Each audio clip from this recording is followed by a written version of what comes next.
Welcome to Trenchometry. If you've spent any time in or around the trenches, playing offensive line isn't just blocking.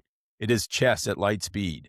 You're controlling angles while a 280-pound defender tries to destroy your running back. Every snap, calculating leverage, mirroring footwork, and anchoring against pure violence. Miss one step and your franchise player gets flattened. We're here to discuss the most undervalued aspect of the game of football, the offensive line. Remember, you master the trench, you win the war. My guest today began his football journey in Noblesville, Indiana, where he helped the Millers rush for over 3,000 yards during the 2022 season, resulting in him being named both All-State and Top 50 All-Indiana. He would move on to the college ranks, starting his career at Kent State, where he played as a true freshman and was named to the Leadership Council. Ultimately, he would decide to portal to Indiana State in Terre Haute, Indiana. He is currently a center and guard, but in transition to tackle for the upcoming season. He will lead ISU this season as one of their team captains.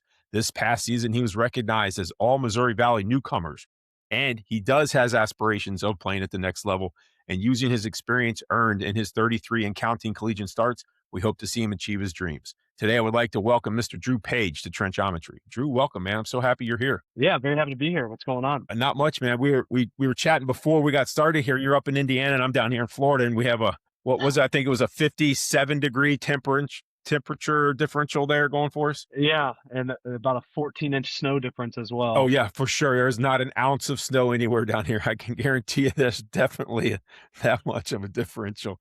So, Drew, tell me about your football journey. Let's start with why football? What got you involved in football to start off with there in Noblesville? So it's kind of different. I'd always been pretty much bigger than every kid that I'd ever met. It was pretty fun growing up in a town where, in Indiana, it's basketball. That's the big thing. And I grew up playing basketball and grew up playing football too. But my dad was a swimmer. My mom ran cross country. Football wasn't super huge. My mom was a big football fan for the longest time. My brother played a little bit, but he wasn't the most tenacious football player on the planet, about 5'7", 180 pounds, nose tackle. So it was definitely something different for our family. Yeah, I just kind of fell in love with it as soon as I played. I played flag football, started at quarterback, had a stellar arm. And then kind of growing up, getting bigger, obviously, throughout the years. I moved from quarterback to, D-line, then O-line, and then just kept playing O-line. Middle school was a double striper on my helmet, so I wasn't allowed to carry the ball or play defense. So it was O-line only, man. It was O-line only. So played O-line and then just loved it. I just love the tenacity that it takes, and then especially playing center, the pressure that it takes to play center, and Yeah. everyone's eyes start on you. If it's not the quarterback, it's at the center first. So that was something that I really fell in love with, was just being able to play football and be the leader. A center is the unspoken leader of the offense, just being able to call the IDs and call out the fronts and all that. So that part of it was something really exciting for me. And then played high school football at Noblesville. We ran the wing T. So that's offensive lineman's first love right there, is running the ball 95% of the time. Well, played in the wing T. It was fun. Ran the ball a lot. We weren't super successful, but we had some pretty good offensive linemen. And then, was kind of under recruited a little bit. I started off with a couple smaller offers, FCS D2, and then went to one camp, and I just kind of blew up. Got a bunch of MAC offers, and ultimately decided to stick with the team that kind of recruited me first, and that was Kent State, one of the first schools I really talked to. And their O-line coach, Coach Bill O'Boyle, was a guy that I felt like just loved football and just was kind of the guy I could get behind. So I chose Kent State, and I had a pretty good couple of years there. Growing, we were not very successful on the field. 1-11 my freshman year, 0-12 my sophomore year. Then Those are tough tore years, up my right? ankle. Yeah, they are tough. They were tough for sure. But man, I don't know if I'd change it for the world. I loved the area. I loved my friends, my teammates I made. After that, I just decided, after our coach got let go, I decided to kind of move on, come a little bit closer to home, entered the portal. As soon as Indiana State offered, I just kind of fell in love with it, man. It's close to home. Coach Mallory is a great guy, great coach. And then their O-line coach, Coach Funk, has been all over the place and is a really good longtime offensive line coach, and kind of got behind him and ended up having a really good year this year, and hopefully can snowball off that and have another good year this year. I cut you off there. Were you saying you hurt your ankle? You injured your ankle there the second season at Kent? Yeah. Second season, I was playing left guard and I was blocking split flow action. Tight end comes across, lands on my Mhm. ankle, ended up messing up a pretty bad sprained ankle. I got the tightrope surgery, which is pretty common in football, tightrope repair. So it wasn't anything like evasive or bad or anything, but yeah, healed that up and now it's pretty much indestructible with that little metal wire in Robo there. ankle So there. yeah, right. So let's go back to the 0 and 12 thing because I played 5 years in college, and maybe my redshirt junior year, we were 5 and 6, if I remember correctly, maybe 6 and 7, 5 and 6, I think we were. Awful, miserable year, and we won 5 games. I can't imagine the 12 because you're doing all the training, you're doing the training room, you're Mhm. doing the lifting, you're doing the meetings, you're sore. Things get hurt, things need taping, all that stuff is going on. You're going through ibuprofen like it's Tic Tacs, um, throughout the week, and there's nothing to there's nothing to show. How did you get through that? How did you push through that mentally to be able to It survive was all those definitely 12 it, games? it was definitely tough. It was definitely tough. One thing that definitely helped was my roommates. We were a lot of people left after that 111 season, obviously, just because Mhm, things happen and guys who play good obviously aren't going to stick around, and guys who don't want to be there just won't be there. They won't stick it out. So that year was kind of tough. We lost a lot of guys in my class of 2023. But my house I lived in was five dudes in my grade that we all came in at the same time, and we definitely looked out for each other. Definitely mhm. helped each other out. It definitely was rough. It was probably one of the rougher seasons. Obviously, one of the rougher seasons I've ever played in. Man, we were close. We were a close team. Obviously, didn't go the way we wanted it to, but man, if those were some of my best friends and some of the people I met, if it weren't for them, it definitely would have been way rougher. If you didn't have a close group there, then you were having a good time at all. Yeah, yeah. I mean, you got those 5 guys in the foxhole with you, and you really figure out who your supporters are in those situations for sure, because it's not like there's a lot of people coming to the game. Like, you look up in the stands, and it's like parents and Yeah, girlfriends and people that are just psycho football fans or might be there yeah, to see whoever you're playing against, and so the stands are empty. You feel like you're playing in a just this morgue because nobody's excited about anything, and then ultimately, I just seem to recall every bad call, bad break, bad bounce. It's just magnified. You get like 10 in a row. It just keeps yeah, rolling. You're like, how is that ball bounced that way into that guy's hands? How does he not catch that? That guy doesn't drop anything. He's dropped 6 first down conversions today. What, like, it just seems like every little mistake's under a magnifying glass. That's how yeah. I seem to recall. Was that something you experienced as well? Yeah, I mean, so our schedule definitely didn't help. That year we went 0 and 12.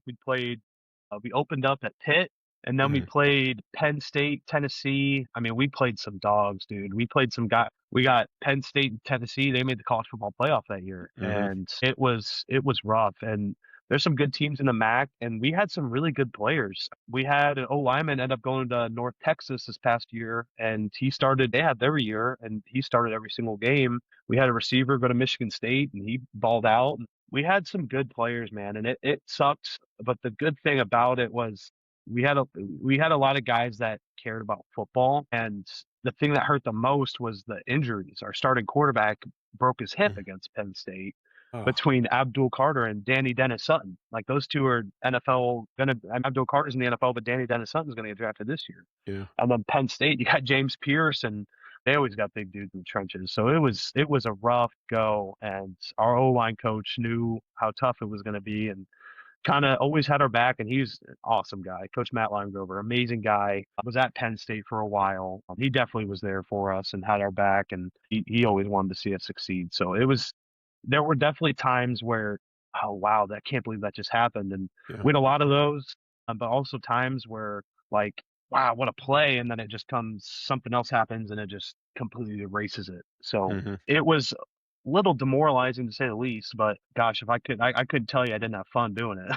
Like, Yeah, I mean, we're playing that's football, good. It's so good that you don't have like memories that you need just erased immediately as soon yeah, as you hear the word. yeah, And I don't want to dwell, those are tough things to dwell on. I don't want to go back and revisit too much, but I do have one more question about your time at Kent. Action. Tell me about playing on a Tuesday night. Like, is dude. So that tough?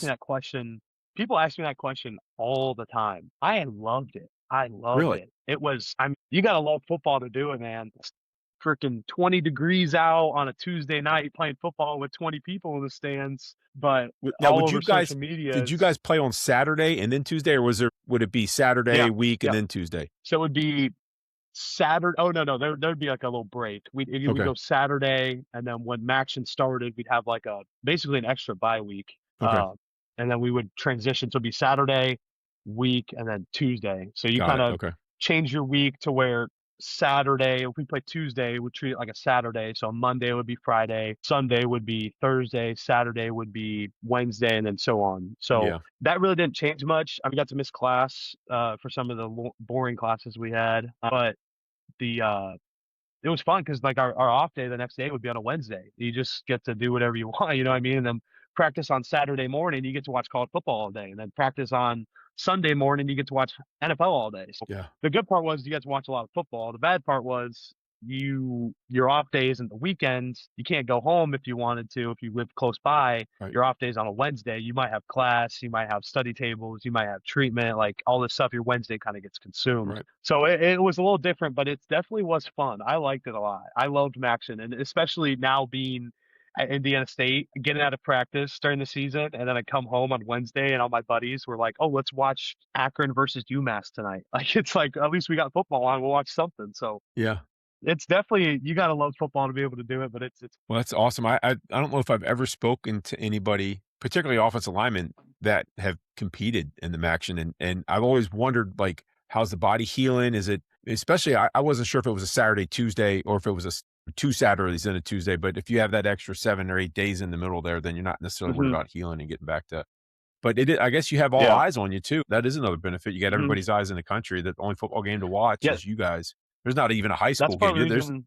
no JV, no nothing, just MACtion. That's it. Yeah, that's part of the reason why they do it. It's that ESPN deal that they have, or whatever deal they have with whatever broadcasting company. You get that extra money because you're the only game on. You know, you might be on Yeah. ESPN 1 on that night, Yeah. but Saturdays you're ESPNU, or you got to have an ESPN Plus subscription to even watch a little action game. It was fun in that aspect. Not so fun part was after the game and everyone watched you, and then you got Barstool Sports and Oh, ESPN posting everything and seeing all those comments. So you got to kind of have tunnel vision when you do it. yeah. But the offensive line, it was fun on that after the game on a Tuesday, just kind of hanging out with the family or hanging out with your buddies, and then Wednesday you grill out some steaks or something and hang out and do whatever. So Well, I didn't even think about that. The family members that, you have those dedicated moms and dads and brothers, sisters, girlfriends, whatever, that are coming to the game or gonna be there. So they gotta take off.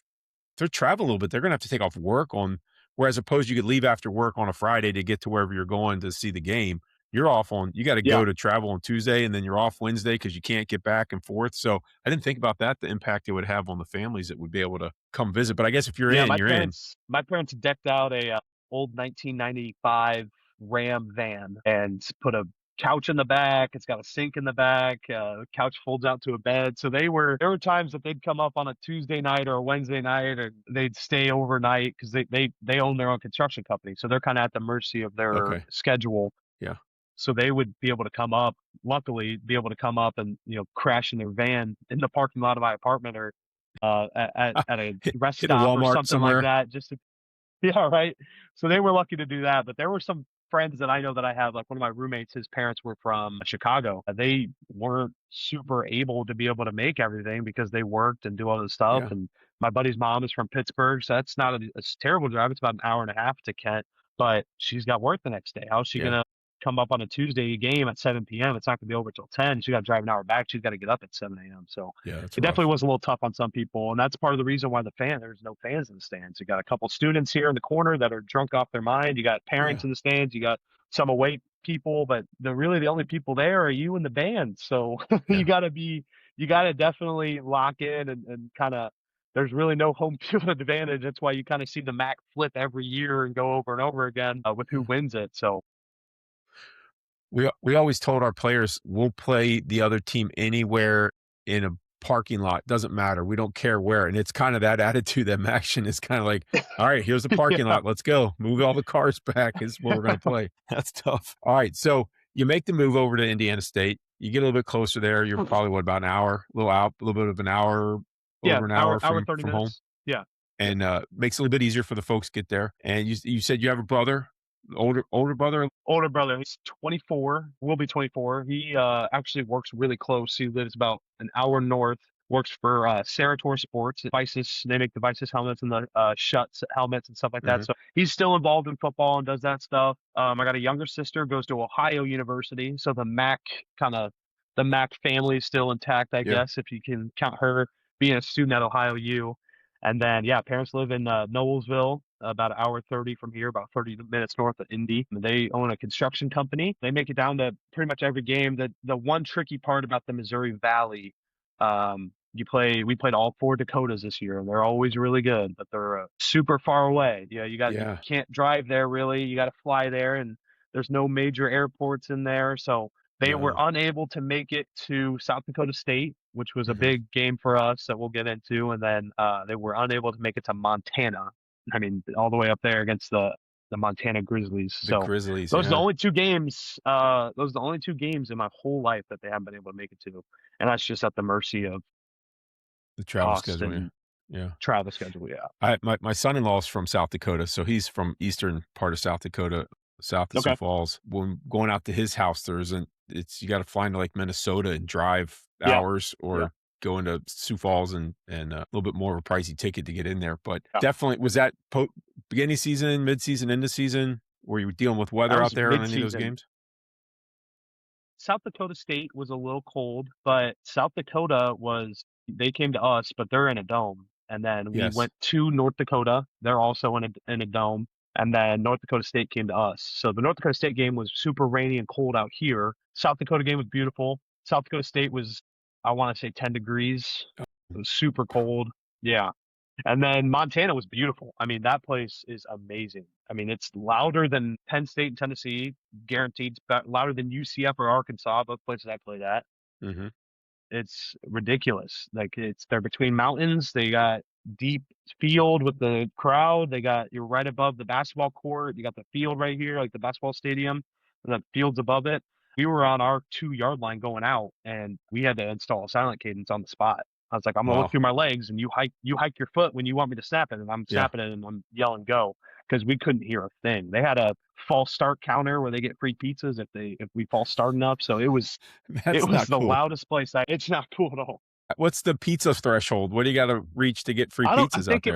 I think it was every time they false start, it gets cheaper. So it started off at like $10, and then it got down to 7.50, and then it got down to 5, and I think we were at 5, Oh and we were on the man. 2 yard line, and they were all rooting up for us to get to 250. So, but we did it. Unfortunately, we did it, but it was definitely close. But they were rowdy and they were loud, and they had a great year. So they were juiced up. My gosh, 10 degrees. That's what you got to stand by that space heater and just keep your helmet in there so it doesn't get cold, because it's like putting on a concrete block if it gets cold out Yeah. there. I had to tell one of our younger tackles, I can take that jacket off. They had those big, thick jackets that those Yeah. quarterbacks wear. Take that off. We don't need that. But they had those big space heaters by our bench. We put our helmets in front of them. We put your hand in front of it for about a second and a half. Your hand gets all warm. And they had me with the QB hand warmer with a hand warmer inside just to Oh keep my yeah. right hand warm. And yeah, but those jackets, our quarterback put them on as soon as he got on the sideline. And yeah, the guys that weren't playing, I was like, you're not allowed to wear those. You're not allowed to wear I was those. gonna say, Take you those off. bullied the poor freshman guy standing out by himself in the cold. He's gotta Not allowed to stand wear there. those. We don't wear those. We had that reminds me of a story. One time we had a young guy coaching, came back to coach with us. He actually played at Illinois State. He was a quarterback for us, and went up and played ball and came back and was coaching for us. And the first game back, we were playing an away game, and it was raining. And so we were coming out of the locker room, and I was just messing with him. I go, "What are you doing?" He had his rain jacket on. He goes, "What do you mean, what am I doing? It's raining out." I go, "We don't wear those around here." So he took his jacket off and left in the locker room. Well, all those other guys all the veterans had the rain jackets on the sidelines in the rain gear bag. And so when we Yeah. got out there, it started raining. We walked over, unzipped the bag, put our jackets on. the whole the whole coaching staff has our rain jackets on, and our young coach is standing there getting soaked. I said, "Where's your jacket?" He goes, "You told me to take it off. We don't wear them around here." I go, "Man, I was just messing with you. I didn't think you'd take me for serious." So poor guy, he got soaked the whole first half standing there in the rain because his jacket was in the locker room, and all of our stuff, wily, cagey veteran coaches had it all out on the sidelines already. Oh my gosh! All right, Jeez. so we talked about, you mentioned earlier about being a quarterback up front on the offensive line, and you really like that. And I will say, I was doing some research on you. You got some good stills on the internet there. Have you kind of bent over the football, directing traffic, and all faces all painted up and everything? So Yeah. I was like, you got some good stills that you can contact the sports information department. You need to get prints of those before Yeah. you get done. Because I will tell you this, as an alumnus of my school, if I call the sports information office, they don't even know who I am. They forget like you don't exist to them. So get it before you leave Yeah. because they won't help you out after you graduate. That's for So sure. what's lucky is that I'm actually pretty close with the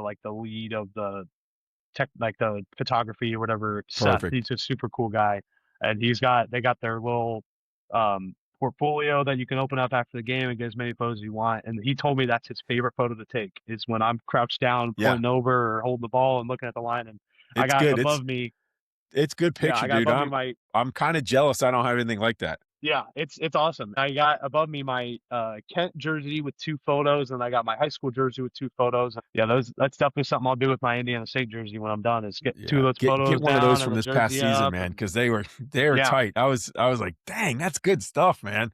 That And was a what's neat really about good picture. the eye black, they didn't let us wear it at Kent. Our O-line coach said, "You don't need that. You know, it's just gonna drip on your face, gonna get in Yeah, your eyes, whatever." We weren't allowed to wear it. So I get here and hey, are we allowed to wear eye black? He said, "Oh yeah, absolutely. I don't care." I was like, "Okay, I'm going crazy." I did the everything. I did the whole face. I did just around the eyes. I did the crosses. I did the whole like I did everything, and I loved it because it's intimidating. I think yeah, personally, I see a D lineman with a ton of eye black on. I'm like, that guy means business. So it's definitely something I got. I had my mom restock me with 4 of those like sticks. I got the yeah, special ones that made the charcoal that don't wipe and go away. So I also had to get me some micellar water to be able to get it off. So it's fun. I love it. And those photos are great. I love them. yeah. Good stuff.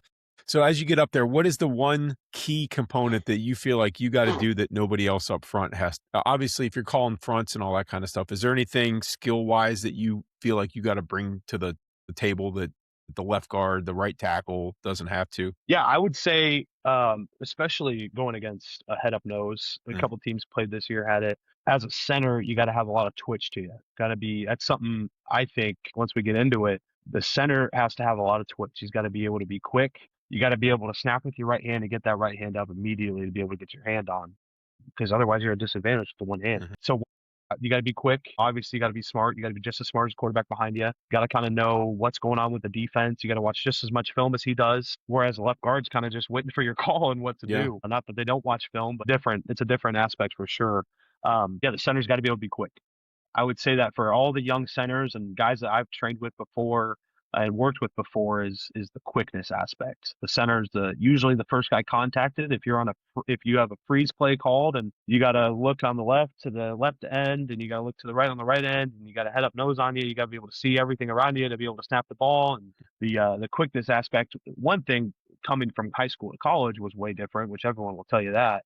But even moving from guard or tackle to playing center, it's way quicker than I think the other 2 positions are. yeah.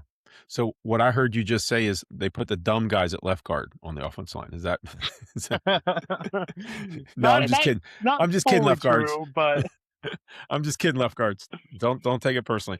I feel like when I was playing center, the offsetting of the hand, right? You only have one hand to play with it first for a mhm, split second, however long it takes. But I really felt like offsetting that hand that was neutralized with the snap.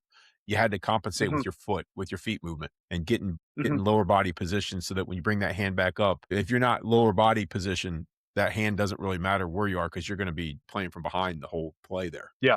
And that's one thing I've been training a lot recently, which I've been getting a lot better at was snapping with my right hand, being able to like kind of I know an O-line coach will never tell you to flip the ball back, but I've been working on kind of my hand speed, being able to snap and get my hand up and at least show presence with that right hand or hit him with Mhm. the right hand and be able to get my hands ready to go. So that's one thing I've been working on a lot is snapping quickness to be able to get that right hand up. So I'm just as advantaged as the defensive tackle to have both my hands available. How are you holding the ball like a quarterback? Are you snapping it from the end of the ball? Are you doing like the dead Yeah. So snap back? I got my pinky on the bottom of the lace. I got my finger on the top of the lace, and I pretty much go nose to nose, tip to tip, head Okay. up on the ground. It's pretty vertical. I got a slight angle to it because I have a tendency to pull the snap a little bit, so a slight angle to it, and then I keep my wrist as pretty much as locked as I can to be able to snap that thing straight back and kind of get that spiral to it, so the quarterback doesn't have to kind of catch a wobble or kind Yeah. of go all over the place, worried that he's going to drop it. Nico Bujnowski from Above All Line Training, he and I talked one of my first episodes, and one of the things he talked about was that long snapping aspect and keeping kind of everything locked so it's a pendulum.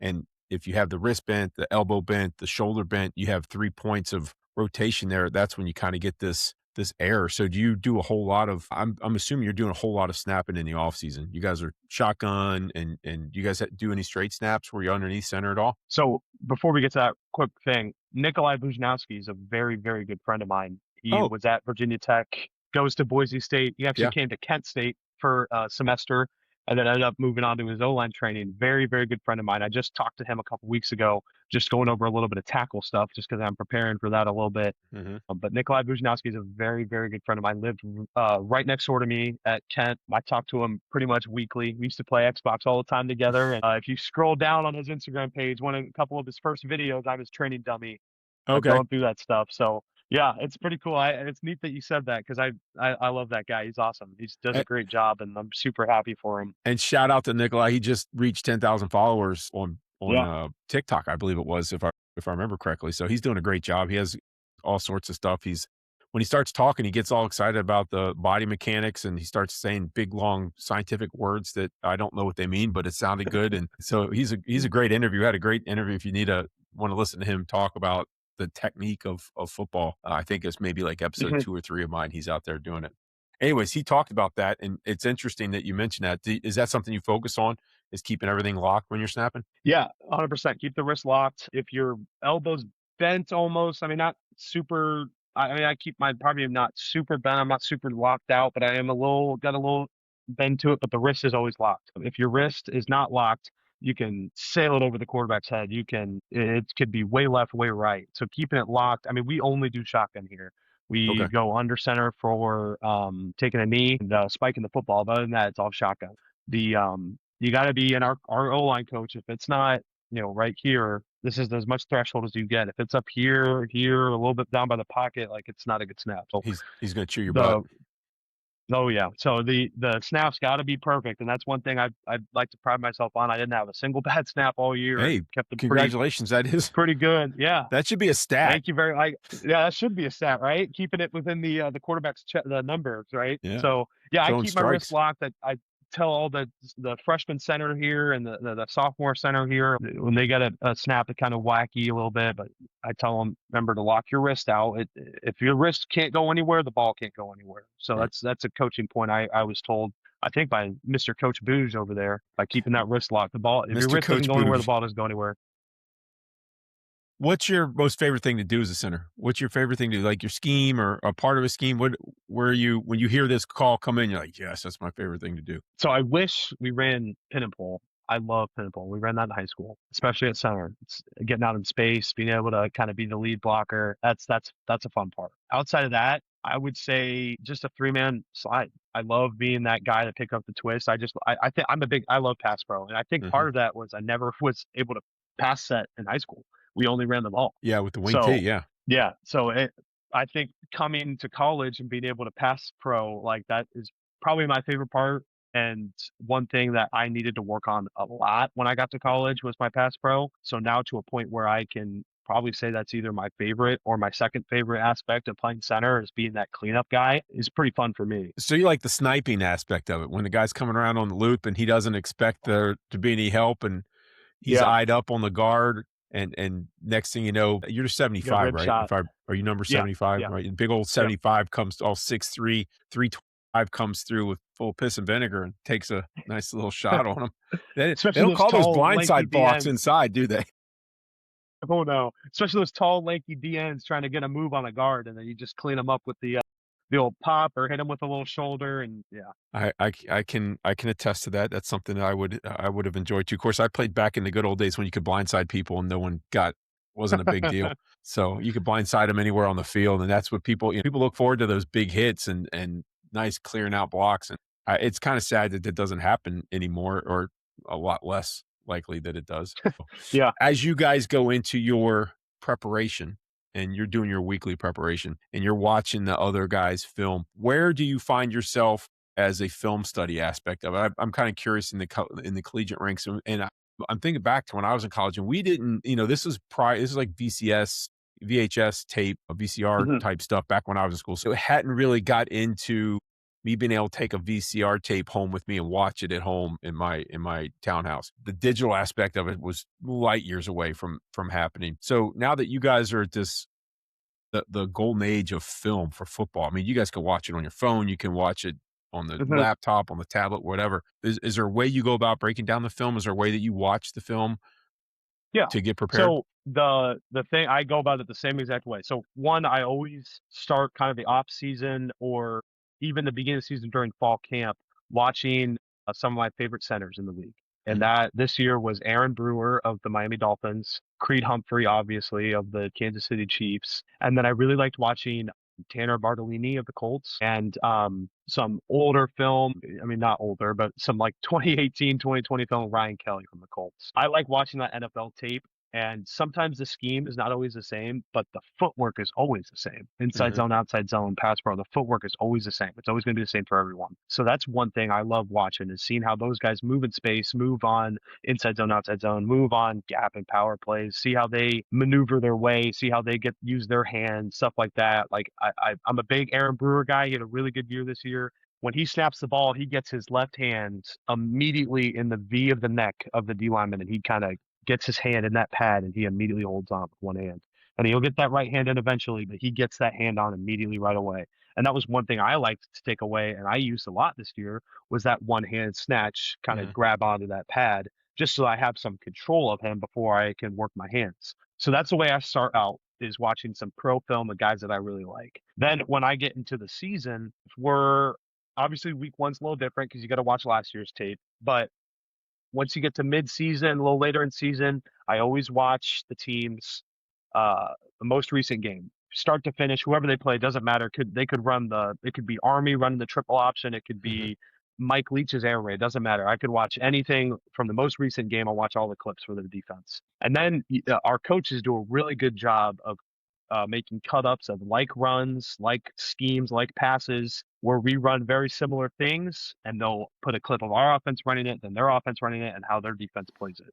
So that's something I really like is that they do those like runs, and I'll compare those to kind of our scheme and see how that works and see how their D line plays it. And one thing I started doing, which every team does with our O line, was everyone gets one guy to scout, and it mainly leans more on pass pro, just seeing how they The moves, pass yeah. rush. Yeah, but also I included some run game stuff. Like what do they do to a double team? What do they do to solo block right on them? What do they do in space, trap, whatever? How they play? Do they spill? Do they long arm? Do they all this stuff? So we did that, and that was helpful. Everyone had a guy, and we all went over it and kind of talked about who he was, what he kind of went about, what was his favorite moves, what was his best counter, what was his kind of how he is off the ball, and then we compared it to someone on our D line.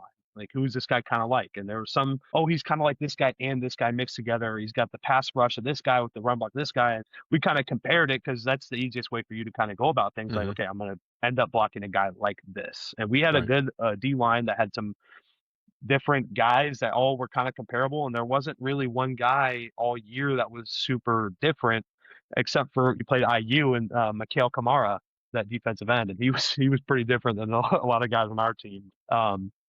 Yeah, so that's pretty much how I go about it. Watch the previous game, most recent game, then the like runs, and then before that, I'll watch some pro tape. I like that aspect, that approach of who on our defensive line does that guy look like? Because you have Hmm. so many reps against your own defensive line during camp, during two-a-days, during the one-on-one periods that you have in the season. So you get to know it's almost a disadvantage for both of us because you get to know what that guy's really good at, and then you can counter that, and he gets to know what your counters are, and so it's almost like a bunch of stalemates after a while because you can't come up. There's only so many ways to do it, and Yeah, if you're working on all the stuff that you're trying to improve, you only have so many weapons that you can pull out and use. So I like that approach. That's unique. Nobody's ever kind of brought that to my attention before, but I wish I'd known that years ago. That would have been little bit more helpful for me as a coach for yeah. sure. Especially after you go through all the spring ball with these Oh, yeah, guys forgot about spring ball, and, of and course, yeah, of all course. that stuff, and then fall camp, we did one-on-ones every single day, so Mhm, we know exactly what this guy is like. Who on our team, like there was a really good defense lineman from North Dakota number 98. I can't remember his name off the top of my head. Kind of a smaller guy, super explosive, super strong, very quick. We got another guy on our team very much like that. Same build, kind of smaller, super quick, super agile, little nastiness to him. So like they were very similar. He's a little bit bigger, maybe a little bit stronger, but they play the exact same. And that honestly Mhm. really helped me because this kid was a half scout team, half kind of playing a little bit guy. So I would go up against him in scout team all week. And then I would go up against him in team good on good every week. So it was like, I know exactly who this guy's going to be like. So it was kind of nice to be able to anticipate what to kind of feel and see. And Yeah. obviously there's going to be a little outlier, different moves and stuff like that. But it's something that we did at Kent from a guy I learned, and then I brought it over here, and it's been super helpful. Yeah, that's smart. Yeah, football coaches and players, we're a bunch of thieves, man. We're always thieving stuff from good ideas Yeah. from other people and not necessarily selling it and putting it off as our own, but definitely stealing ideas and looks and all that kind of stuff. Oh yeah, 1000%.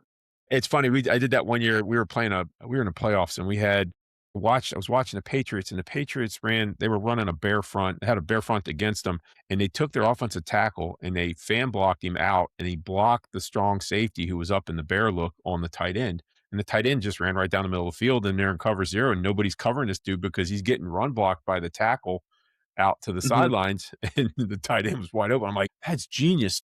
3 weeks later, we're in the playoffs and this team runs Sam coverage out of bear. And I said, I know something that can take advantage of this scheme. So I totally stole it from the Patriots. And we ended up scoring a touchdown off of it through it, like a little dump pass to the tight end because There you nobody was go. covering him. And so thank you, Patriots, for getting us I think you got us to the state semifinals that year. So appreciate your help. That's awesome.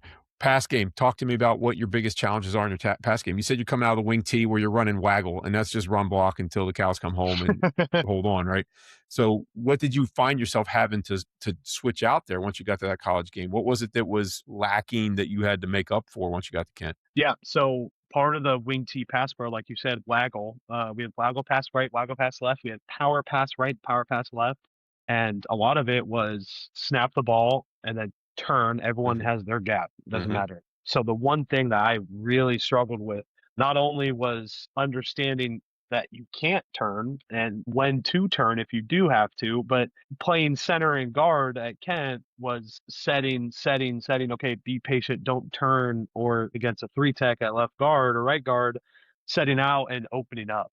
That yeah, was one thing I struggled with a lot was opening up. And the other thing was leaning. I was very, very top heavy because I was run blocking mhm, and I came out of a 4 point stance sometimes. So it was very much I'm on my toes. I'm anticipating I'm snapping. I'm just burying this guy. And I was bigger than a lot of guys in high school. So I didn't really have to worry about keeping my head and shoulders out and yeah, keeping good leverage and keeping my hips low and keeping, my feet moving and stuff. I could just take 2 steps and lean on a guy and just bury him. You know what I mean? So that was something that I really had to hone in and focus on was keeping my feet moving, not leaning, and not opening up. And those three, I think, are the biggest parts of pass pro is keeping your feet moving, not leaning, and not opening up. And one thing our coach Limegrove used to say to us all the time is get your head and shoulders out. Because when you punch and pass like this, you're in a disadvantage because you're leaning. But if you're up tight and you're up here ready to go, you have more space, you're stronger like this than you are like this.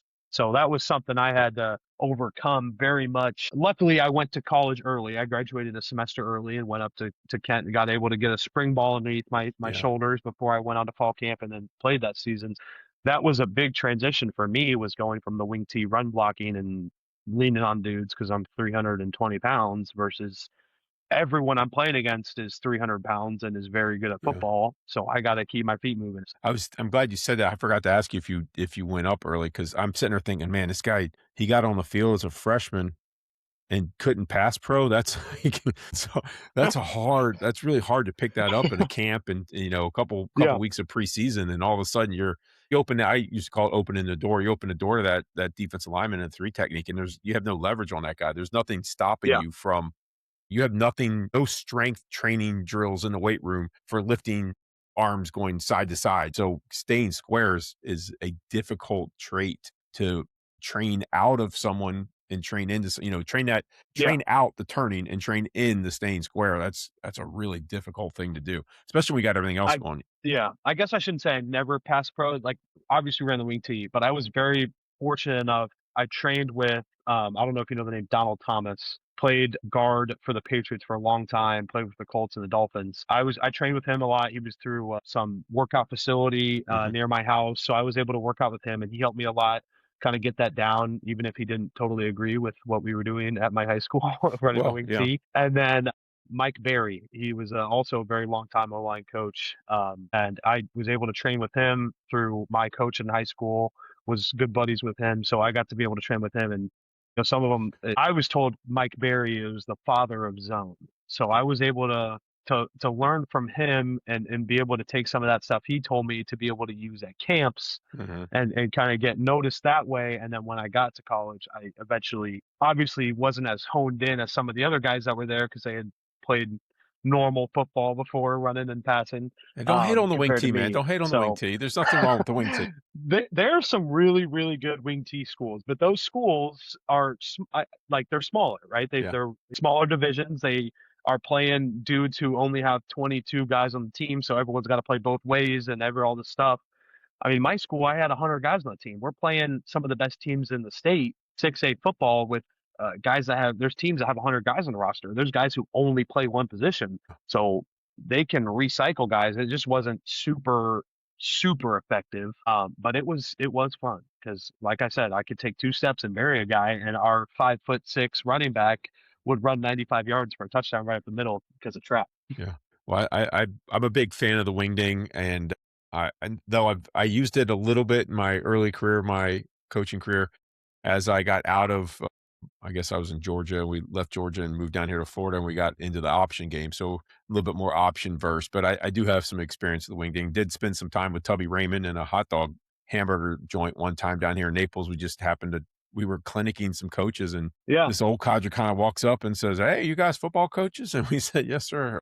And one of the coaches goes, "You kind of favor Tubby Raymond." He goes, "I am Tubby Raymond." And so here we are in a hamburger joint, drawing on napkins, literally drawing on napkins at the table, talking about wing T stuff. So that's a pleasant memory to have. And And that's what you love about football right there. oh yeah, yeah, Yeah. the legend of the game, Yeah. man. Yeah. And you mentioned earlier you want to get into coaching and feel that it's funny as a player, you're invested. But as a coach, there's so much more behind the scenes that you're Mhm. that much more invested. You've put so if you a player puts in 30 hours, a coach has put in 50 or 60. It's just there's so Mhm. much more in there. So what's the draw to coaching for you? What do you see? What level do you see yourself at? What's that future look like for Drew? Yeah, so part of it, my good buddy here, part of my best friend here, his dad is Scott Fuchs. He is the O-line coach, was the O-line coach for the Titans. And then before that was at Kansas for a while. And he kind of told me that I kind of asked him the same thing, like, why coaching? And he's like, I could never imagine myself working and doing anything else other than football. Like I Mhm, couldn't imagine myself sitting in an office doing all this stuff. Like I can mhm, only imagine doing football. And I had to think about that for a while because for a while I wanted to be like a teacher or like an athletic director or something like that, mhm, something more front office. And then I really thought about it. I'm the same way. I could never imagine not being involved in football. And I've been so fortunate enough to work with so many good offensive line coaches that I got a lot of stuff up here that I feel mhm, like I could do something with it and not just let it not go to waste, but not do anything for it after learning all this good stuff. So I just couldn't imagine not being involved in football and obviously falling in love with the sport. Like it's hard to kind of let that go, especially after you're done with football, after you're done with your eligibility and all this stuff. So that's part of the reason to it. The other part, I just love being around like the whole I try to host recruits as many times as they'll let me whenever they have a guy come in because I love that. I love being able to sell my program, mhm. sell what this place is about, sell our group, hanging out with everyone. Like I just love it so much. So that's something that I've kind of fallen in love with just being here because I've hosted. I mean, I've been here for coming up on a year in May, and I've probably hosted 10 or 12 times already transfers and I just love it. So this summer I'll be able to intern with the football team. I'm going Yeah. to do more of like a front office aspect Oh, through our cool. general manager. Yeah, so that's something I'm doing this summer. And then my coach, our head coach told me I was like, "Hey, how would you feel about me GAing after I'm done with football?" He said, "That's great. You just got to take your 5th year." So I was like, "Well, I got a deal then." Yeah. You need to negotiate, some NIL in there somewhere for any guy that signs that you host, you get a little bonus action kicked your way. That Right? needs to I be should bring that up, huh? be like, "Hey, if we're gonna do this the real way here, we need to" finder's fee would be nice. Hey, a hoagie at Subway might be all it takes, right? They do give me some free meals when I'm hosting, so I get to go out and go to the good places in here in Terre Haute. So that's good enough for me, I What's guess. the, McDougal's? You hitting McDougal's over there on the is it McDougal's? Is that the name of the place downtown there? McSomething's. There's a bar type restaurant. Moggers? Yeah, Mongers, that's what it is. Yeah, yeah, Yeah, that's a great spot. We went there twice, but the real spot, if you're ever in town, I don't know if you'll ever make your way back up, but the terminal. It's downtown and not downtown. It's a little bit off campus to yeah, Indiana State, but it's a little farther from downtown Terre Haute. A really good spot. I mean, they bring the recruits there, I would say 90% of the time. okay. It's really good. I'll Yeah. keep that. I'll be back up there at some point, probably, I don't know if it'll be next spring. We got some friends will be graduating up there, but, yeah, that and the square donuts, man. You need to get a Oh free yeah, dozen of Square square Donuts. donuts Yeah. right there across campus from you guys. You get those Yeah, it's a really dozen close. square donuts every Saturday morning, you'll be good. That's a good trade-off. Yeah, That's yeah. what I said. I said, "Shoot, if they had NIL back when I was in school, I would've been they coulda got me for a cheese fry and a pizza at the, deli across the street from the stadium. I would've been cheap as anything, man. I didn't need Yeah, much." right. Yeah, all I need is yeah, probably about a dozen of square donuts and a nice meal from terminal, and I'll call it a day right there. That's a good trade. What level? You wanna stay at the college level, the collegiate level? Oh, I mean, yeah, I don't think I kinda like the recruiting aspect of football, so I would Mhm. say I would wanna start out at college, obviously, gotta do your GA-manship, do that, and then if I'm fortunate enough to be able to be good enough to get up there, I'd love to, man. I just would like to see as far as I can get this thing rolling. Love offensive line, I love football in general. I meet with the coordinator here probably twice a week now during the off season just to kinda go over offense stuff, so I'm learning offense, I'm meeting with our tight end coach to learn a little bit of defense because he was a defensive guy before that. So I'm doing as much as I can to be able to get as involved as I can and be able to coach for as long as I can, I would say. That's smart, man. Absorb it all now. You got it's all free right there too. You're Yeah. like you got a library of football that you're checking out those books from, and Hmm. I can't tell you how invaluable that is and the wisdom that you're gonna gain from those guys, and then you gotta bounce it all around in there and come out with your own way of doing it and phrasing it. It sounds like you're already doing some of that with your guys up front, having them do that scouting report, which I think is phenomenal, Hmm. and don't get tired of doing that. Don't get tired of doing the hard work because as a coach, that's all you're Yeah. doing. You're just grinding, just absolutely grinding Hmm. all the time. And so I Yeah. like that. So you go out on the practice field, coach says, "Hey, we're gonna do blank, fill in the blank," and you just go, "Oh, no, not that." So it's funny. We used to joke at Kent. We had the four horsemen of the just the four horsemen of the worst things we could do. That was PAT field goal. Okay. That was inside run. So just the line and the running back and the quarterback and then seven in the box. What was the other one? It was tempo, so 4 plays against the defense, back to back to back, no huddle, and just roll. And then we did another one, a screen drill. It was you run the screen, run 20 yards downfield, come back, and then you let the second team go. Then you're back up, and you did that about 5 or 6 times. So those were the four horsemen. Nowadays, after getting into it, I mean, you got to say the chutes we have a metal chute, so it's Yeah. not like the tarp. It's pure metal. So as soon as they all hear when the helmet bangs, it's a Yeah. loud ding. Rings the bell. So it's either yeah, it's got to be that. Gosh, I'd probably say shoots, but other than that, probably the four horsemen we talked about. Yeah. That's a lot of running with not a lot of time in the middle there, that tempo. I created something I called turbo sled. So when we're hitting our 5-man sled, I had a little routine that we do just to see I want to see the guys run their feet.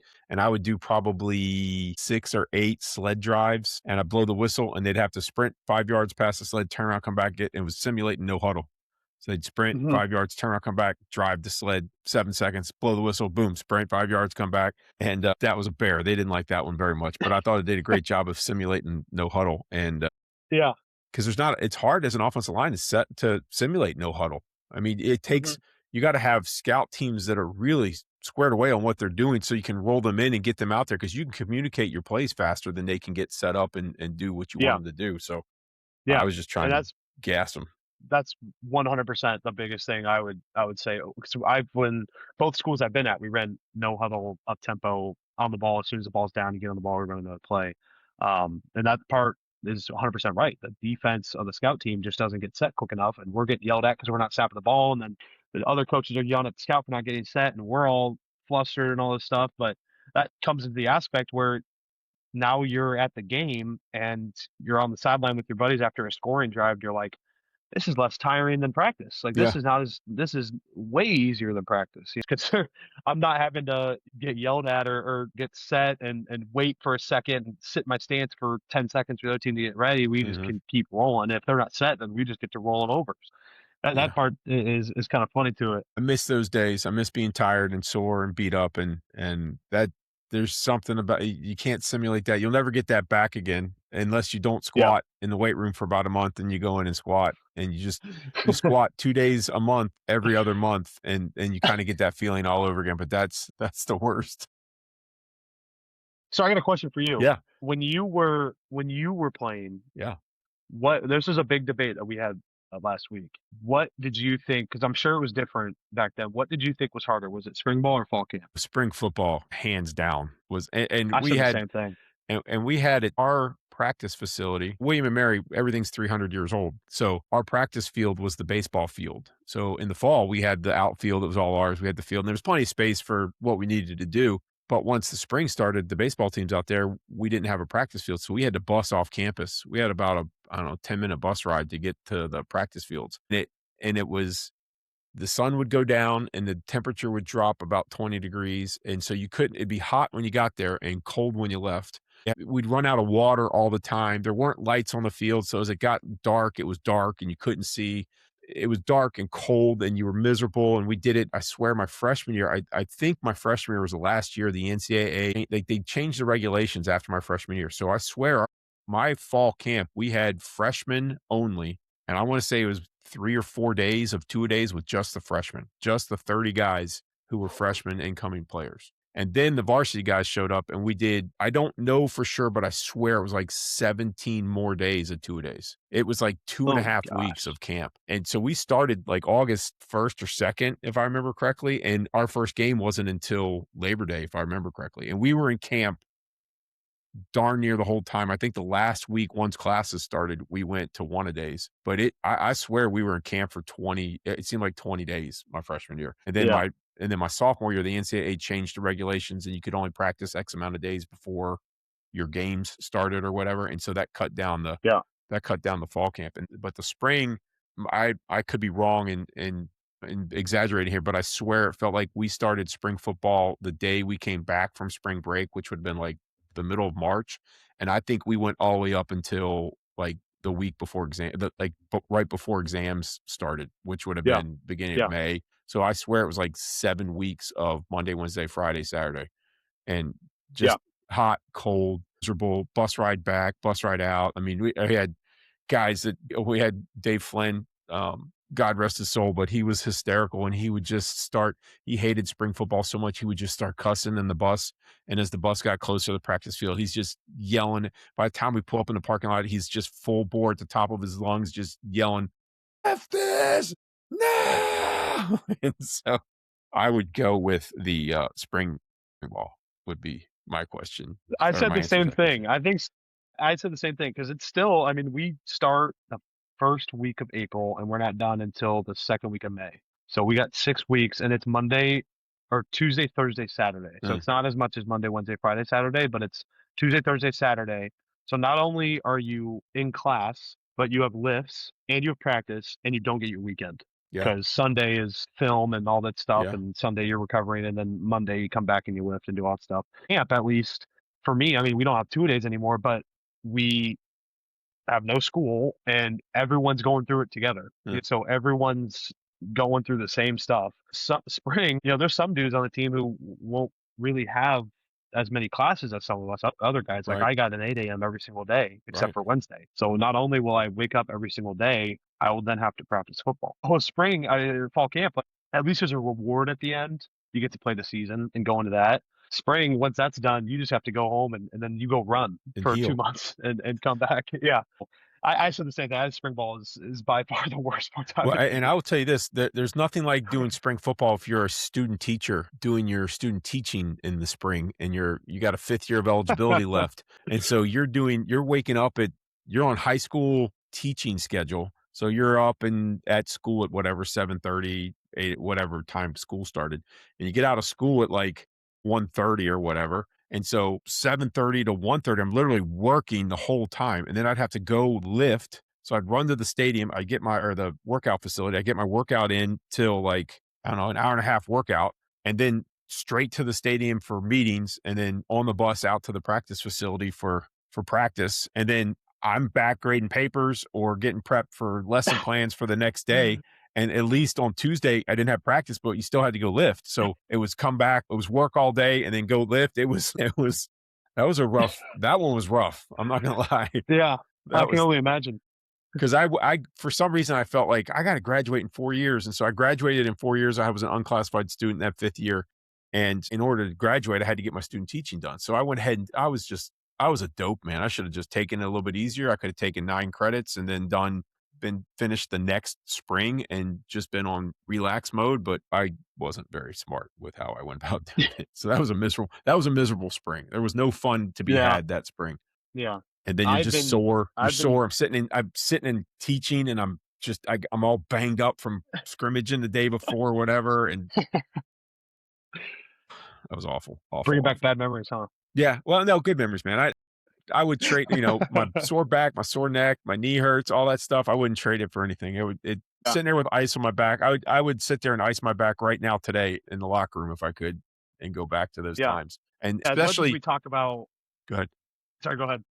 No, you go. Go ahead. As much as we talk about spring ball is the worst, fall camp's the worst, I could never imagine not doing it. I could never Mm, imagine being a normal student or yeah. doing something other than that. You know what I mean? Like it sounds like we're talking to people and it sounds terrible. And you talk about 2 days and you got all this stuff, all this teaching, and then you got to go practice all this work day. Like you're basically working a 9 to 5, then you got to go Yeah. practice. Like, but I would do it for 10 years. You know what I mean? Totally, 100%. I look back fondly on, the day after the game. What we had Sundays off. Well, we could do a voluntary lift if we wanted to Saturday mornings, which I don't think in any of my 5 years I ever did a voluntary Sunday lift after we played on Saturday. But I just Yeah. remember being so incapacitatedly sore, if that's a word. If I could make up a word and just say, I was so sore it incapacitated you to the point where we take turns on who had to get up off the couch to go get the door for the pizza guy when he delivered the pizza. And we had enough energy to order pizza, and then it was just sprawled out on couches, on the floor, and the lazy boys, whatever, just trying not to move. Remembering, oh yeah, that hurts because that guy just wrecked me in the second quarter, and but we're all sitting there on the floor, on the couch, in the chair, the same amount of sore and Yeah. just miserable, miserable. And then you're like, I hope I'm not this sore tomorrow. And you got a little better. It's not like camp where you come in after a morning practice. And you guys, you might not even know this. We'd come in after morning practice and you'd be back out on the field. Like you go to lunch and you had like an hour and a half, 2 hours maybe, and you had to be back out on the field, dressed, ready to go. Well, you'd be so sore after you're doing inside drill in the morning and you're just crunching people each other. And then you go eat and you're sore and you're miserable and you lay down in the bed, you take about an hour and a half nap, you pass out, and then your alarm goes off and you're like, there's no way that was 2 hours. There's no possible way that was 2 hours. And then you're right back into it. Your shoes are still wet and sweaty from being August and Practice sweating your butt before. off. And your pads are nasty and dank. And of course our locker room was 300 years old. It probably wasn't 300 years old, but it seemed like it was 300 years old. We didn't have air conditioning. All we had was windows and box fans, to help circulate the air.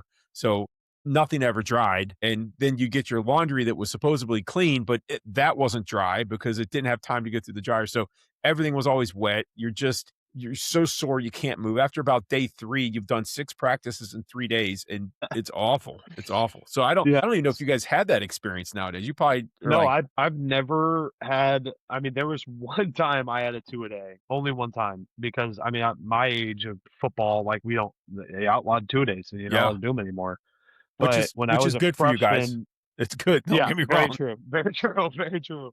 When I was a freshman playing freshman in high school, I went to the freshman scrimmage in the morning against New Powell High School, and then I was drove there by my freshman O-line coach. My parents were away. He drove me back to the high school where everyone, after that was done, everyone just left, went home with their parents. He drove me back to the high school. I changed out of my game jersey, the scrimmage jersey, into the varsity scrimmage jersey, and then I went out to the varsity field and I had practice with them. And then they were scrimmaging New Pal as well, but the freshmen of Noblesville went to New Pal, and then the varsity of New Pal went to Noblesville.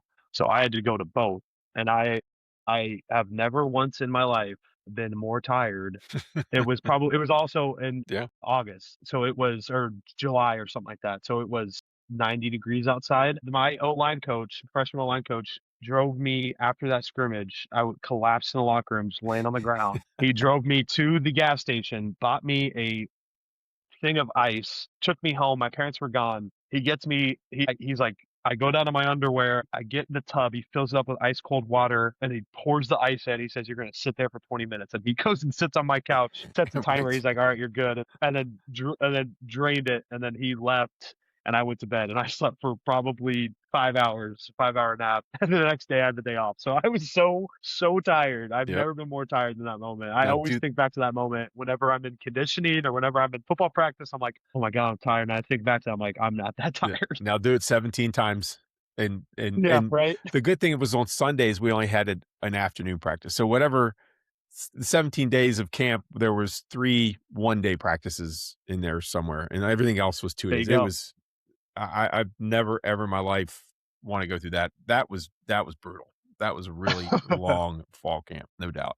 So, but when you gotta go to 2 scrimmages in one day, that's the, to whom much is given, much is expected category of life, right? So, that's awesome.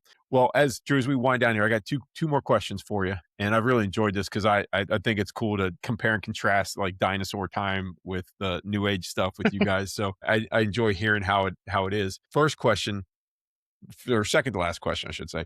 Call offensive linemen are characters. We talked about this a little bit before we got going, and the offensive line room and how thick skinned you got to be in that offensive line room right before the meeting starts, and Mhm. the guys are just sitting around waiting for the coach to get there, and they're just roasting each other for whatever the problem could be.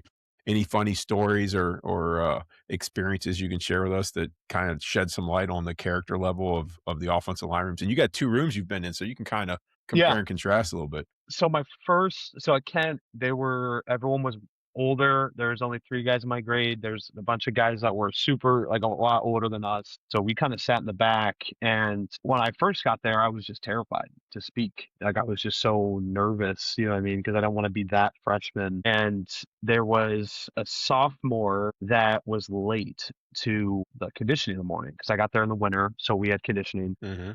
We had like required but unrequired but required like film sessions with just our group player led. So he was late to that conditioning. We all ended up running extra because of him.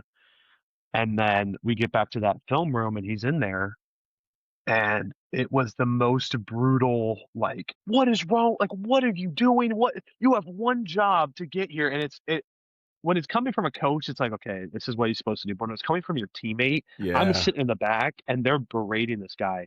They're having him get on the ground and he did probably 15 minutes worth of planks. We didn't watch any film. Oh, they just They hazed just him. went into this kid. Yeah, just making him do these planks. And then Oh, man. every time they would start drilling him with questions on the whiteboard. And if he got it wrong, it's like, okay, you got 50 push-ups and he had to do them. And he maybe got 4 wrong and he ended up doing 200 push-ups. Poor Like it guy. was bad, and we're all sitting back there like, make sure I wake up tomorrow Yeah, morning and make sure he can get me hoping up the in the carpet morning. opens up and swallows me whole so I don't have to. But there were a lot of times we also did out of the film room. We did, I don't know, you know what Handles is, right? The ice cream place. Yeah, yeah. So they have a thing called the Monster Shake, Mhm. which is, I don't know if it's like 64 or 48 ounces of milkshake. They would have all the new guys, transfers or freshmen, come in and like we had like a leaderboard in the offensive line room on the whiteboard with the fastest times. Oh, wow, okay. And if you were the least fastest, you had to, like if you were the slowest time, so if you were the slowest time, we would go out and you'd have to buy a meal for everyone. Wow. So the winner would get to pick where we ate, and the loser would have to pay for it. Oh So we man. would sometimes if the winner was a big meanie head, he would pick some like, all right, we're going to this restaurant, we're going to B-Dubs, and I'm getting 40 wings, something like that. So Oh, that was a little brutal. Yeah, so you'd have to chug that milkshake, and you're getting brain oh freeze going. yeah, brain freeze, and you're just yeah, that was rough. You got to choose a good flavor. One of them chose the blue moon flavor, so his face was all blue. He covered his beard on his neck. It was all Oh man. blue. It was That's funny. that's a Um, rough ride right there. yeah, yeah, but it was fun. I mean, it was tasty. Some of it was tasty. And then at Indiana State, we had an O-line GA, kind of a player. He medically retired, so he would Yeah. kind of help us out. But we would always get to the meeting room probably about 15 minutes before our coach, and he would pull up like the one-on-ones for the day, or just kind of get clips going. And as soon as that freeze frame showed up at this clip, you're looking around like, oh, I know what happened. And then his comments are down below the screen about Yeah. what happened. And it's like, left tackle, WTF, what are you doing? Center, this is awful. This is bad football, stuff like that. It's like you're just dreading watching it, especially like He's day putting your 12 of business on camp. blast right there, right? Yeah, right. It's in front of everybody. But the funniest story I think I've ever experienced was we were in our O-line room and we're all watching film, and someone passed wind, and it was bad. It was really bad. Really, really bad. Our O-line coach, what the F is that? Who did that? No one raised their hand. Everyone stood back. I mean, no one's going to admit that when the coach does that. That is disgusting. Whoever that is, you need to go to the bathroom and wipe your butt. That's disgusting. You're terrible. What is wrong with you? And then everyone kind of froze. And then he left the meeting room. That's how bad it was. He walks out Yeah. and he goes out in the hallway, and everyone's sitting there like laughing so hard. And we're all like looking around, like pointing fingers. And the one guy that like usually does the bad like farts Yeah. was like, I swear to God, it wasn't me. It wasn't me. And then we're all looking around like everyone's freaking out. And then he walks back in, and we just go back to business like usual. But then that walk down the stairs after, we're like, who did that? Because it smelled like straight off of a farm, like manure just got dumped into your nostrils. Like that's how bad it was. It was so disgusting And that like we were all questioning who could have ate something that yeah. bad to produce that smell and just let it go. So that was one of the funnier moments I've had. And my current O-line coach, Coach Funk, has some pretty good one-liners. Some probably too explicitive to say on air, but he's really funny. He's an old-time O-line coach. He coached Taylor Lewan at Michigan, and Okay. most recently was at BYU when they had their pretty good years. So he's a really good guy, old-time O-line coach. He's got a ton of quips that are pretty funny that we get us chuckle a little bit. And, yeah. Always used to point out how bad somebody's performing or how out of whack they are with their technique, right? Yeah, right. Yeah, absolutely. But I had one offensive line one year that they got in I don't know where they came up with this, but they would all go to McDonald's and they would get in line, and the first guy would order, and he'd be like, the guy at the end of the line's paying, and then the next guy would step up and give his order, and he'd go, the guy at the end of the line's paying. They'd have 3 or 4 or 5 guys get in line, and of course whoever's at the end would step up and they'd give the order, and they'd be like, okay, that's 65-35, and he's like, what? And they already had their food and started eating it, and so that was like a routine thing that happened, and you just had to make sure you weren't at the end of the line to make sure you didn't get That's funny. stuck with the bill. I gotta take that. I'll take that Yeah, and hey, start you using that. might. That's not bad. It works in person. It's hard in the drive-through. They usually don't buy it in Yeah, drive-throughs. and nowadays with you go to McDonald's, they got the touch screen. Everyone orders on their Yeah. own, Oh, so yeah. no That's one even true. goes up to the cash register. If I'm Ki- at there's a sandwich shop I could use that at. So Yeah. Get the guy I'm doing who's the that. slowest milkshake drinker to come with you. There you Um, go. Last question here before we head out for the night. I know you got a team meeting coming up, so I don't want to make you late for that. But you're getting ready to head out of the locker room, and it's game time's getting ready to start, and you got earbuds in. You pulled out. What are you listening to? What's your get right song before you head out of the locker room? So my girlfriend and I's song is Bohemian Rhapsody. Okay. It was kind of weird how like when we were first hanging out, it would always come on the radio, and then it started becoming like, okay, I'll play it every time we're in the car together. So that is a go-to. Master of Puppets Okay. is a classic hype up song, but this is a little unconventional. I like to, before the game, kind of my routine is I'll put my headphones on, I'll get my phone, I'll go barefoot and I'll walk the field. I mean, everyone walks the Okay. field, but Hmm. I'll walk it barefoot, just kind of get the feel of things. And some people might not believe me, but I listen to classical music, and then Okay. during like kind of later on November-ish season, I'll listen to Christmas music beforehand. Anything to kind of get you relaxed. Like I Yeah. really like, I have a playlist on my phone that's all like kind of some intense classical music to kind Okay. of like it's still kind of getting you a little worked up a little bit, but it's still kind of mellow and chilled out and stuff like that. So that, and then obviously you got the locker room blaring the speaker or whatever, and it's all usually rap and all that stuff. But yeah, I'd say I switch a little bit, but mainly I would say probably classical music, Okay. walking the field, and then yeah, I mean on the bus rides and plane rides, it's all 90s, 80s classic rock, um, AC/DC, Metallica, stuff like that. Okay. All right. Well, I Yeah, started asking, I don't know, maybe 7, 8, 9 shows ago. I started asking. It came up during while we were talking. I was like, that's interesting. I'd like to hear what I've had all sorts of answers too. Gospel, country, reggae. yeah, I'm like all sorts of different answers. So I thought that was a kind of an interesting kind of see where you are in classical music.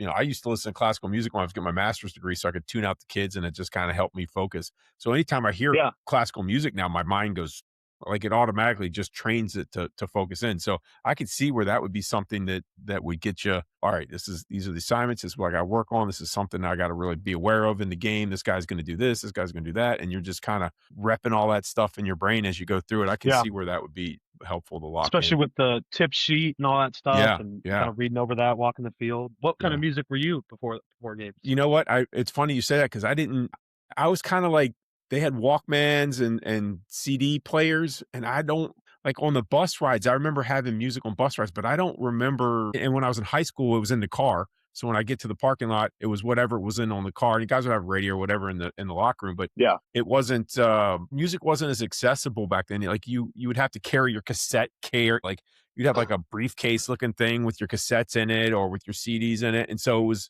it was much more of a hassle to get to the music. I'm sure there were guys that were walking around, but I remember being in the car when I pulled in the parking lot, and it was definitely probably something Bon Jovi, Slippery off the Slippery When Wet album, probably, I don't know. Young Guns was probably in there, Wanted Dead or Alive, those were, couple ones that one of those, whatever, and it was such a pain in the butt to find the song. If you were pulling in the parking lot and it wasn't queued up while you were driving, then you'd have to, like, fast forward through the cassette or whatever, so it was kinda like it was Bon Jovi something, who whatever was playing once you got to the stadium was what ended Yeah. up being. So that is another contrast, the camp lengths, the two-a-days, and the music accessories that would distinguish me from you as far as the generational gap goes. But There you go. that's a funny question. I hadn't thought about that in a while, but definitely something Bon Jovi. So, well, Drew, I appreciate you, Yeah. man. And then I hope to. Oh, go ahead. You're getting ready to say something. yeah, no, I was gonna say like before we ended off, there's one quote I kind of wanted to talk about Mm, that I probably have cemented into my brain because it was on our slideshow of O-line, like what we're gonna do for the day, like mhm. kind of the practice schedule, plays, install, whatever. It was always started out with one quote, and it was, "If you are going to be a good offensive lineman, you got to be a little bit of a dirtbag, not as a person, but on the football field. Mhm. If you don't have some freaking toughness, you're going to fail." Yeah. And that was one thing that I will never forget because it's always on the screen every single day. But that last line, "You're going to fail. You're going to fail." And that was something that always stuck with me. And I wrote that down on the front of my notebook was kind of the things I needed to work on. And then underneath that was, "You're going to fail. If you Yeah. don't have some freaking toughness, you're going to fail." And that's one thing I talked about like when centers ask me questions, I talk about all that stuff. But if someone asked me, what was one thing that you would look for in someone or one thing that you need to be able to play at a high level, it's toughness, Yeah. 1000%. And coaches will tell you that all the time is you got to be more tough. You got to toughen up. You got to all these things. And that's the one thing I would send home with anyone is gain some freaking toughness. And I that think that. comes with what you were saying Yeah. about those 2 days. You gain toughness from that. Yeah. You gain Absolutely. toughness from that. You gain toughness from making it through spring camps, fall camp, all these things. Mhm. 0-12 seasons, 1-11 seasons. Yep. This year beat the number 4 team in the nation. Like you gain toughness from that stuff and you become invincible. And that's what a lot of guys that I think are super successful is they're tough, man. They're freaking tough. I would summarize that by saying the prick factor. You need to have a little bit of that going for you to be a good offensive lineman. You kind of have to be, like you said, it's dirtbag on the field, meaning you don't care about that other dude across from you at all. Like your Yeah, job is to embarrass him and beat him down. And that's not a very popular thing to say, but ultimately that's what you got to do. You got to be yeah, willing to go one step farther than that guy across the line from you. You're going to punch each other in the face. You got to be willing to punch one more punch than that yeah. guy across from you. And I think that's a great insight to have, especially as a guy getting ready to finish off his career and maybe go to the next level and have some opportunities there. But ultimately, it ends for all of us. And so, as you step into that next area that you want to get into, that's something you got to figure how to bring out in guys, man. And if you're schemed up, and most guys are pretty solid on their schemes, the difference maker is what can you get out of the guy that's doing the scheme for you. And so Yeah. I think you have insight in that already, it sounds like, and I'll be interested to follow your career over the next seasons and even into your coaching career and see how you push those buttons, man, and what cheat code is that you can figure out for each one of those guys, because it's going to be different for every single one of your guys. Some of them might have the same cheat code, but it's going to be different. You're going to have 4 or 5 methods to get it out of each guy and be successful with that. So, and you're already getting some experience doing that with your guys that you're leading on either side of you. Mhm. You know, your wingman. I call them the wingmen, so that you can have an experience across the front. I played all 5 positions myself. You got all that. I actually got to play a little bit of tight end in college. You mentioned that earlier in middle school. You got a little bit of a tight end career there in middle school. As Yeah. all big guys want to make sure that everyone else knows that I played tight end a little bit. I did. I played tight end. Yeah, and moving on to, like, high school, we had the wing we played the wing T, and you played center senior year, but before that, we had 7 down linemen. I was playing the tight end wearing number 95, There you so go. that was part of the fun part. I was like, "Yeah, I played tight end. Yeah, I played tight end. I caught a touchdown. I did catch a touchdown." Like, That's that's awesome. I like to brag about that stuff, so, yeah, it's Somebody pretty cool. somebody your size should not be catching touchdowns unless you play for the Pittsburgh Steelers and your last name's Washington. That guy's a daggone refrigerator. Holy cow. 310 pounds. Yeah, he's nasty. I love that interview. He's like, "No, I'm actually like 312." I was like, "You know, the best kept secret in Pittsburgh is that you are a big dude." Holy cow. So, well, Drew, I appreciate you showing up, and I am gonna touch base with you. I hope to check in with you after spring ball maybe and hit you up next season as you go into the season and follow the Indiana State football program as you go. And I'm super thankful for you being here tonight. And as we sign out here, remember, if you master the trenches, you'll win the war.